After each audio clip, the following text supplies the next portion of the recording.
Anak aktris Fairuz Ar-Rafiq ungkap hubungan sebenarnya dengan Arsy Hermansyah. Pasalnya kedua anak artis ini sempat ramai dijodoh-jodohkan netizen. Akan tetapi, Faz mengatakan bahwa hubungan mereka tak lebih dari seorang teman. "Kita itu cuma teman," kata King Faz dikutip dari kanal YouTube Curhat Bang Denny pada Sabtu, tanggal 14 Mei tahun 2022. Meski mengaku menyukai adik sambung Aurel Hermansyah, bocah 10 tahun ini pun menegaskan bahwa dirinya tak hanya menjalin kedekatan dengan Arsy, melainkan dengan teman lainnya. Sebab, ia tak menutup pintu untuk berteman dengan siapapun. "Abang sih suka Arsy ya? Suka semuanya bukan cuma Arsy. Tapi kan yang kelihatan ada di kamera cuma Arsy kan," kata Faz.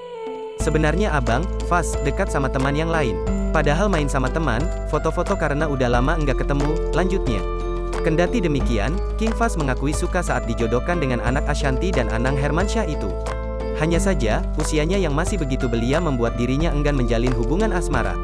Terlebih, ibunya, Fairuz Ar-Rafiq ternyata mengarahkan untuk melakukan ta'aruf.